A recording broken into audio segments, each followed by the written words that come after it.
Well, what have we here? 2 cast-offs, each more ragged than the other.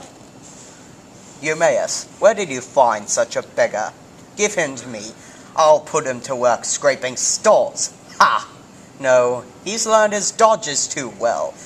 He'd rather beg than do honest work. Be careful in the palace, beggar. If you try your tricks here, you may get blows instead of alms. Here's a taste. Father Zeus, hear my prayer. Bring Odysseus back to teach all these swine proper manners. Your bark's worse than your bite, swineherd. As for me, I pray Apollo brings down Telemachus with a golden shaft. Then I'll have you off in a slave ship in no time. Friend, I'm sure this must be Odysseus's hall. It's magnificent. It is. I'll go in first. Follow me shortly. I hope you find the suitors in a generous mood. Have no fear for me. I've suffered my share of blows.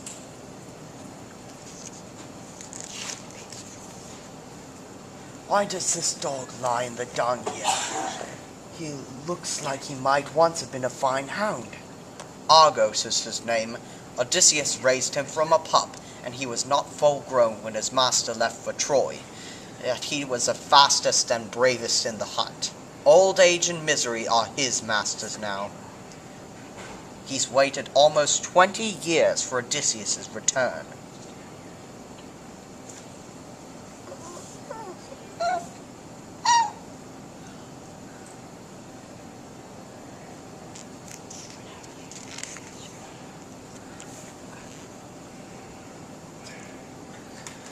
Eumaeus, give this to the beggar, and tell him not to be shy, but to ask each suitor for more.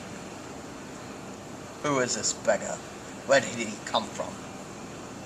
Listen to me a moment, my lords. I've seen this man before out on the road. I don't know his name or where he hails from, but the swineherd brought him here. What, Eumaeus? Bringing foreign beggars here to scavenge? Are we not eating your pigs fast enough without inviting more mouths to the table?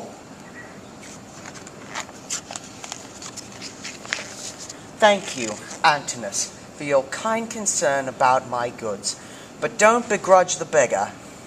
I ask you all to give generously to him. There's plenty here. If each man gave him as much as I will, we'd soon be rid of him. Come, sir.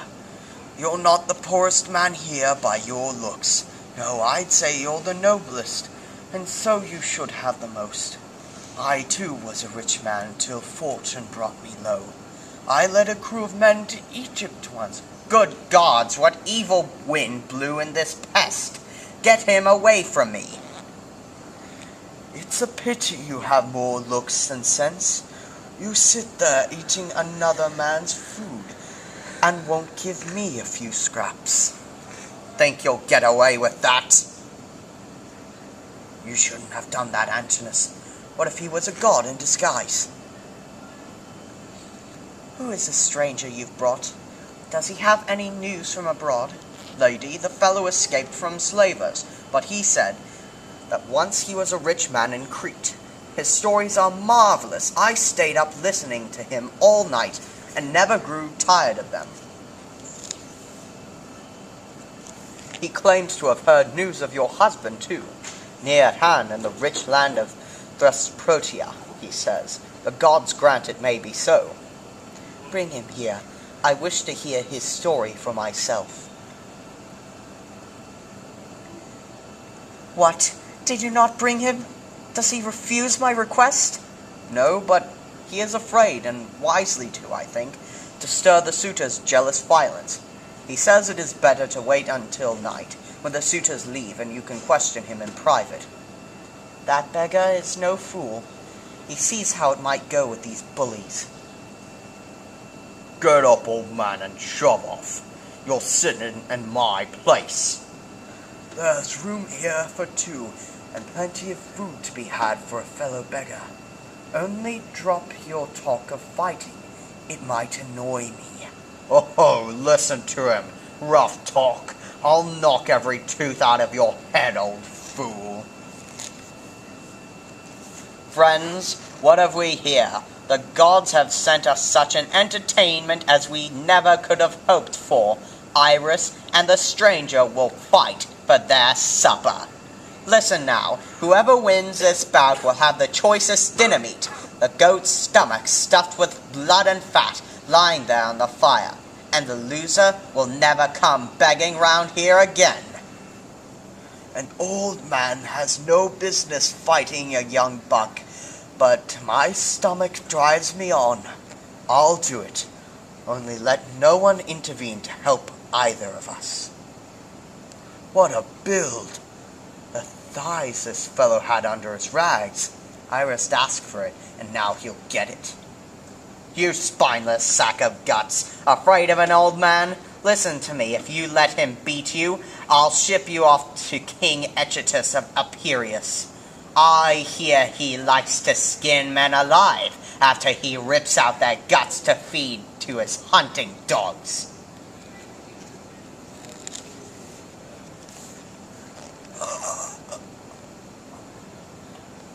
Well done, old man. You put that parasite out of business. May Zeus fill your pouch and grant your desires. Here you go, old-timer. Good fortune to you. Are you Amphitheomus, son of Nisus of Ducilion? Are you not?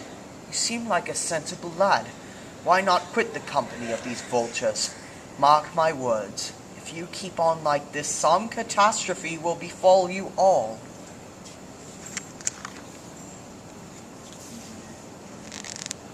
Now is the time to hide the weapons. Euryclea, keep the maids in the quarters while I move father's arms to the storeroom. They've gotten dark with the smoke. It's good that you've taken an interest in such things. It should have been done a long time ago. Father, where does that light come from? The gods provide it. Keep quiet and remember that they favor our cause. Now get yourself to bed. Your mother will want to question me in the hall. Are you still here? Creepy old man, stop watching the maids. Go outside and cuddle your dinner. Menthallo, are you mad insulting my guest? You knew I was waiting to speak to him. Get out. Go see Eurymachus. I know he is your lover. Eurynome, spread a sheepskin here for my guest. Now, stranger, tell me who you are, of what family, and of what land. Gentle lady, your name is known throughout Achaea, your reputation for wisdom, beauty, and kindness. That being so, I appeal to your mercy. Do not make me revile the pains of my life by recounting them all to you now. You speak well, but I know that my beauty has faded, and I am famous now only for my suffering. As for my wisdom, I thought to trick my unwanted suitors by delaying them a while, while I wove a shroud for Laertes. All day I'd weave, but at night I'd pick out the work by candlelight. The trick worked for 3 years, but then my maid betrayed me. Now I fear I'll be forced to marry, though it is against my will. You see, we both have miseries aplenty. Tell me your story, stranger, and what you know of my husband. Very well, gentle lady. I pray it may suffice to tell you that I am from the broad land of Crete, where I was once a prosperous and fortunate man, until that cursed expedition to Troy. It was then I first met Odysseus, for he came to Crete to raise a fleet of ships for Agamemnon. I hosted him for 9 days, while sea winds blustered, and I gathered my crew together to join the Achaean army. If it is so, friend, give me some proof that you saw him. Tell me what he wore. Lady, let me think back. 20 years now lie between that day and this. He had a purple cloak, lined with fleece, double thick. There was a brooch upon it. Wondrous workmanship, a hound pinning a fawn, all in gold, and a fine, close-fitting tunic, marvelously soft. But then I don't know if he brought these things from Ithaca, or if some lord gave them to him as a guest gift. Now you have won my thanks. I put that tunic and cloak on his shoulders myself, and fastened it with a pin. But, lady, you do not need to stain your cheeks any longer with tears. I have something else to tell you. Your husband is on his way, near at hand. I heard this from the king of the Thesprotians, who had sent him on his way in a good ship. The man had been lost at sea for years because his crew devoured the cattle of Helios, and so Zeus destroyed his ship and stranded him. But he escaped and made his way back here, gathering treasure as he came. I got here first only because Odysseus had gone to consult the oracle. If only what you say could prove true, you would know my gratitude, and any man would count you blessed. But it will never be. We have no master here to furnish a ship and send you on your way with rich gifts. No man like Odysseus. Or did I dream him? Come, maids, bathe this man and make a soft bed of sheepskin for him here by the fire. Great queen, no bed for me. I've not had one day since the day I sailed off and saw the mountains of Crete shrinking behind me, and no bathing either, not even a foot bath. None of these maids should touch my feet. Unless, perhaps, there's one as old and withered as myself, who has lived through suffering as I have. I would not mind letting my feet be touched by that old servant. Never before did a man so humble and well-spoken come to beg at my house.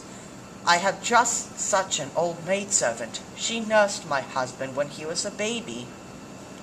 Euryclea, come here. Give your guest a foot bath. Stranger, of all the travelers who've come to our door, none was so much like our master Odysseus. I heard it said before that he and I are almost alike in build and feature. That scar! Shh! You will destroy me, old nurse. No one can know of my return until I've killed all who dishonor my house. You know me. My blood and bones are yours. I will never betray you. When you have killed the suitors, I can tell you which of the maids are loyal and which should be killed. Good. Though I have seen them for myself. But for now, trust in the gods and keep silent. Listen, stranger, I have one more question. Can you interpret this dream? From a lake, 20 fat geese came to feed beside my house. But then a great mountain eagle swoops down and breaks their necks, one by one. He flies away, and I weep over the slaughter. But then he returns and perches on the roof beam. He speaks and says, "Be glad, those geese were your suitors, and I am your husband, returning to bring death to them all." Lady, how can you read this dream any other way? Odysseus himself told you what it means. Ah, but not all dreams are true. There are two gates by which a dream may enter, one from shining ivory, one of plain horn. The dreams from the ivory gate are glimmering illusions that signify nothing, but those from the horn gate can come true, if only we knew which was which. No, it's a false hope that this dream comes from honest horn. The day I dread is upon me. I must leave Odysseus' house with a new husband. Listen, here's what I'll do. I'll declare a contest. We have 12 axe heads in the storeroom. My husband used to line them up, all 12, at intervals like a ship's ribbing. Then he'd take his great bow, stand back, and whip an arrow through all 12.